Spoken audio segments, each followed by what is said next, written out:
For this question, let's suppose we borrow $8,500 at an annual rate of 4%. Now we amortize the loan into 4 payments. Ultimately, I want to create a schedule for the payments, but first, parts A and B are going to do a little bit of setup work. So for starters, well, what is the size of each loan payment going to be? So we can look up this factor on a table that's based on 4 payments at this percent, and to figure out the amount of the payment, we're going to multiply 8,500 by this factor here. So I'm going to write that down first.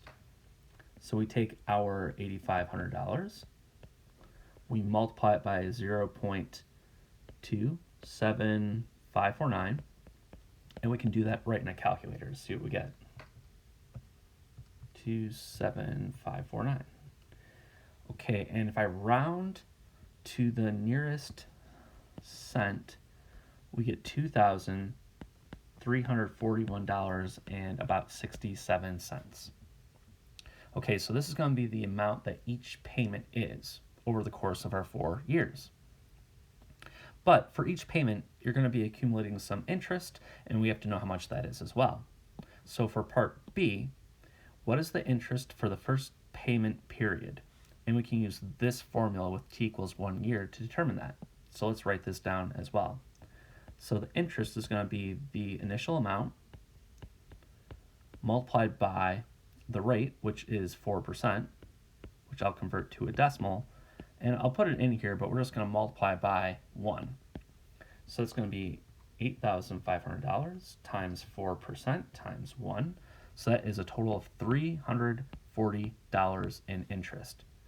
So when we start with $8,500 and we make this as our first payment, we're going to take away $340 from this amount here. So some interest will not go towards the entire principal amount here. So let's fill this in the table next.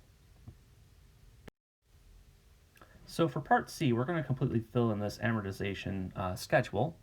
And to start with, this very first row won't be filled in except for right here. I'm going to put the amount that we're borrowing, which is $8,500. I'll leave off the dollar sign, but $8,500. Now from parts A and B, we figured out the amounts that go here and here. So we know that the payment amount is going to be, I think we said, $2,341.67. In fact, that's going to be the same for the next couple of years.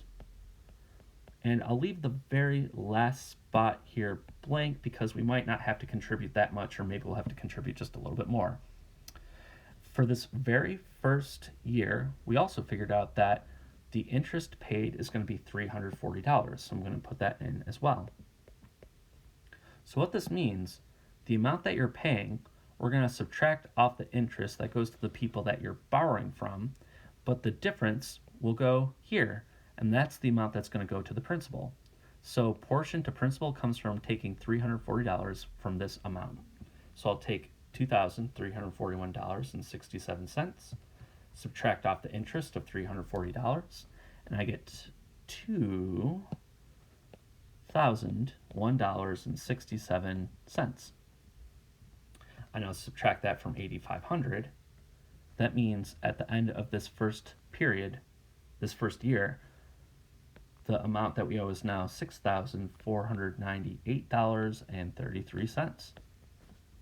And essentially what we do is repeat this process. So, okay, now we have to fill in this next row. Now, the interest for this period, well, we're not going to apply that 4% here, but we're going to apply it here. So I'm going to off to the side here. For the second period here, to get the interest, we're going to take $6,498.33 and multiply that by 4%. Okay, so I'm going to do that in the calculator.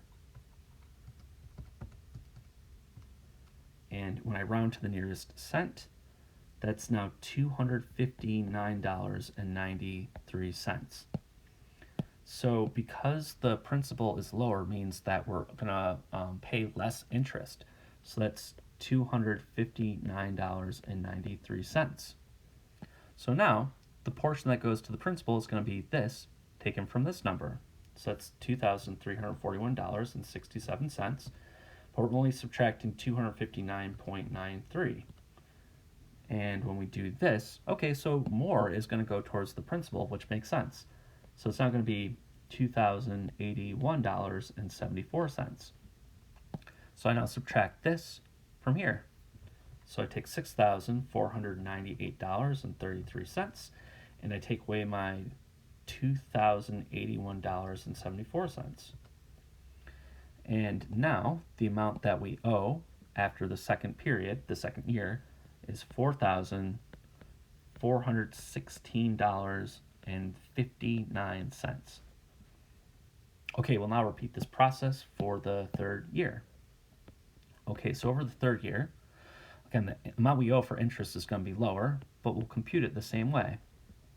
What we're going to do now is take the $4,416.59, multiply that by 4%, and this will be the interest that we owe.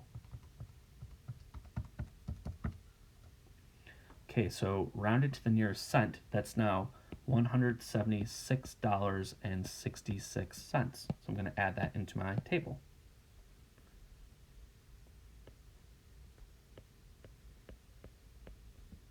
So now I'm going to subtract this from my payment amount to figure out the portion that's going to the principal. So I'll take my $2,341.67, subtract off $176.66 to give us a total of $2,165.01.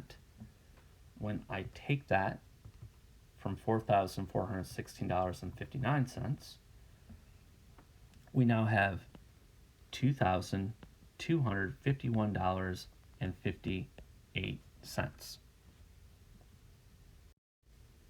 So we've arrived at the last year, and we can go about it the same way where it's like, okay, we have to take the principal and figure out the interest on it, multiply it by 4%.